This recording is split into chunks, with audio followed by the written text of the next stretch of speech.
अमरावती जिल्ह्यात तिवसा इथे जागतिक पंचशील धम्मध्वज दिनानिमित्त पंचशील धम्मयात्रेचं आयोजन, विश्वशांती संदेश रॅलीही काढण्यात आली। जालना जिल्ह्यातील अंबड शहरात रस्ता सुरक्षा अभियानाअंतर्गत काढण्यात आली हेल्मेट वापराविषयी जनजागृती करणारी मोटरसायकल रॅली।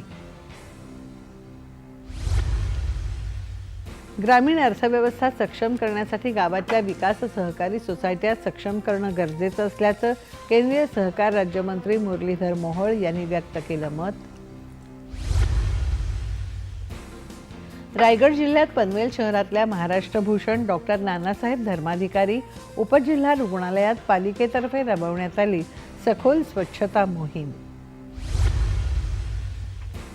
बुलढाणा जिल्ह्यात पीक विम्यासाठी क्रांतिकारी शेतकरी संघटनेचं जिल्हा अधीक्षक कार्यालयात ठिय्या आंदोलन, शेतकऱ्यांचा उत्स्फूर्त सहभाग। कोल्हापूर जिल्ह्यात राधानगरी तालुक्यातल्या तुरंबे इथे ओमनी गाडीत घरगुती गॅस भरताना लागली आग, राहतं घर जळून खाक, एक व्यक्तीही जखमी।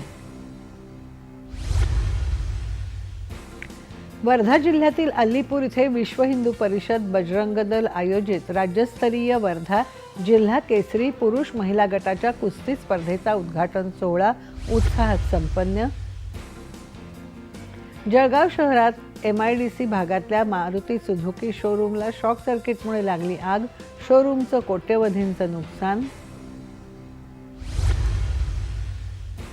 वाशिम जिल्हा पोलीस दलातर्फे चोरी, घरफोडी, दरोडे आदींमध्ये चोरीला गेलेला 28,86,000चा मुद्देमाल फिर्यादींना करण्यात आला परत।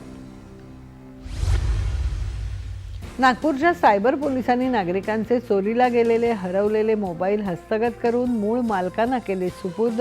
या 100 मोबाईल फोनची अंदाजे किंमत 15 लाखांच्या घरात। आणि वाशिम जिल्ह्यात जानेवारीमध्येच बहुतांश गावरान आंब्यांच्या झाडाला आला मोहोर, यंदा चांगलं आंबा पीक येण्याचा अंदाज।